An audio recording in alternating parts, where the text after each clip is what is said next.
Hello readers, I'm the avid reader and today we're reviewing the Habsburg Monarchy 1809 to 1918, written by AJP Taylor in 1941, and this is the revised edition of 1948. So it's a very old history book and it's on the history of Austria and Austro-Hungary, so between 1809, so that's a bit after the Holy Roman Empire, until the fall of the Austro-Hungarian Empire with World War One.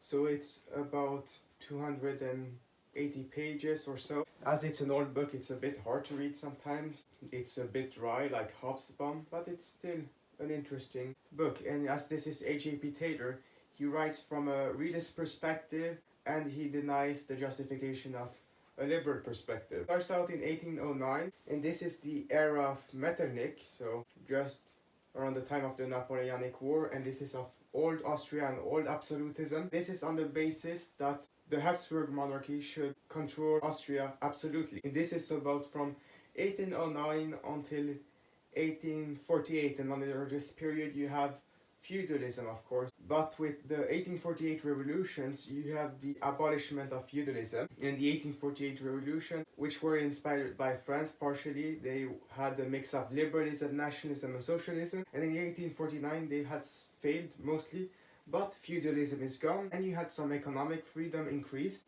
You had some rule of law, and this is the era between 1848 towards the late 1850s, governed by Bach, who governs the Empire of Austria centrally, but the controls are more political than economic. And now you have the rise of the landowners instead of the feudal lords, and you have some industrialization. So before 1848, a lot of cities were actually dominated by the German speakers. So in here, what we consider Austrians are referred to as Germans, since you have a lot of ethnic groups. So you think of the main groups, Germans, and then Magyars, which are Hungarians, and they make up only about 40% of the country actually. And under all this time, there's also an autonomy of Poles in Galicia, where they repress the little Russians, which are Ukrainians. Then the October Diploma in 1860, you have some constitutionalism introduced to Austria, and then the next year in 1861 you have the introduction of the Reichsrat. So Austria starts becoming democratic slowly, so you have a limited suffrage and there is some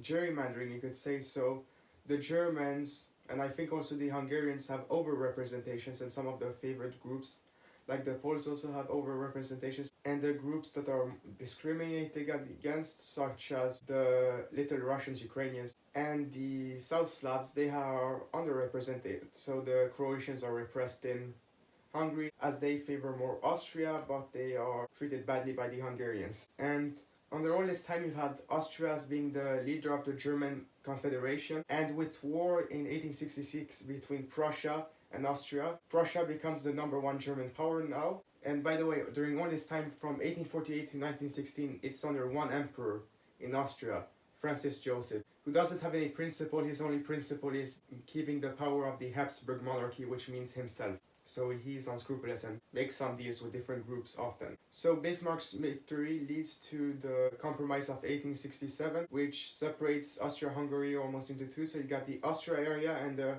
Hungarian area. The only things that unite this area is foreign policy, military, and the emperor. Otherwise, Hungary has large amounts of autonomy, and they actually repress their population much more than the Austrian part. And during this period, you have a slow liberalization politically. So you've had a bunch of elections during this time, although universal suffrage isn't introduced really until the early 1900s. And it is said that Austria-Hungary is only permitted to exist under a Habsburg monarchy as a European necessity. So AJP Taylor almost calls this the sick man of Europe. And they lost their two Italian provinces in 1859 and 1868, so Lombardy and Venice, as the Italians also have a culture, as it is said that the Germans are one of the few ethnic groups that have their own culture and are sophisticated in the Austro-Hungarian Empire, but the Italians are the exception to the rules of Germans only being the cultural leaders. So that's one of the ways that Germans keeping their power, is that they're more sophisticated and organized.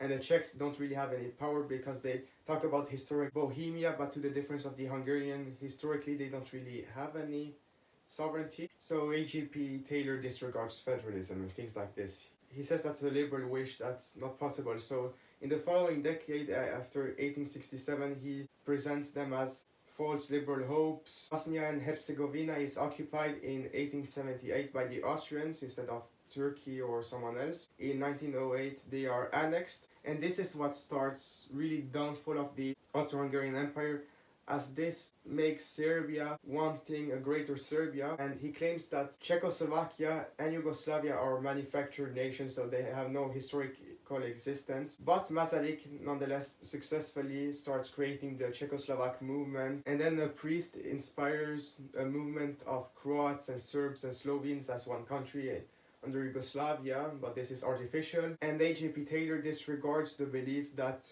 Franz Ferdinand would have federalized and liberalized Austro-Hungary, and he just talks about how he wants to repress Hungary instead. And then in 1914, World War I is started by the assassination of Franz Ferdinand, and this is when Austria-Hungary wants to invade Serbia. They just want a war. And AJP Taylor says that Austria-Hungary has only succeeded thus far because of the independence permitted by Bismarck. So once Bismarck is left, Austria-Hungary is kind of dependent on Germany, and then with World War I, it's basically a German protectorate. So Austria-Hungary does very badly in the war. Serbia actually successfully invades kind of Austria-Hungary, and it's only bailed out by Germany. So Austria-Hungary is pegged to Germany. So when Germany has victories, this is good for Austria-Hungary. When Germany loses, this is bad for Austria-Hungary.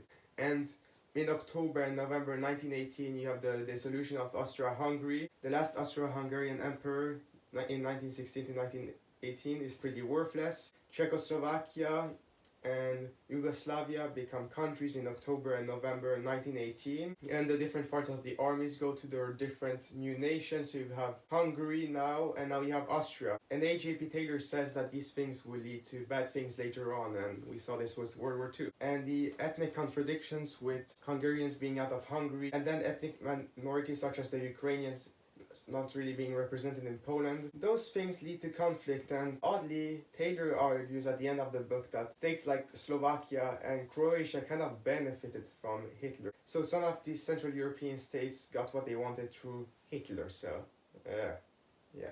And that's the book. So there are a lot of names thrown around in this book, a lot of different leaders in Austria-Hungary. It's a bit of a complicated read, a bit of a dry read, so you're sometimes confused. These different shifting tensions between ethnic groups and things like that. So how would I rate the Habsburg Monarchy? I would give it a 7 out of 10. So AJP Taylor is a realist, so he never considers liberal perceptions really. He just thinks of powers and things like that, and of the balance of power. So he doesn't believe that the Habsburg monarchy or Austria-Hungary could have been saved by federalism or liberalism. He thinks that these are ideals that were impossible, and I would disagree with a lot of what AJP Taylor states here. He's kind of pessimistic throughout this book, so it's a 7 out of 10. It's an interesting read. You learn a lot about the era of the 19th century and how it's not really democratic, but it kind of is. So you should read this if you want to learn about Austria-Hungary, but keep in mind that AJP Taylor really analyzes this from a realist, power-oriented perspective. Kind of Marxist also. He talks about different classes and the peasants and then the landowners and things like that. So he combines two things that are not necessarily correct, but it's still a decent read. So 7 out of 10. So this was the avid reader's review of the Habsburg Monarchy 1809 to 1918, written by AJP Taylor in 1941. It got a 7 out of 10. I hope you readers enjoyed this book review, and I will see you readers next time.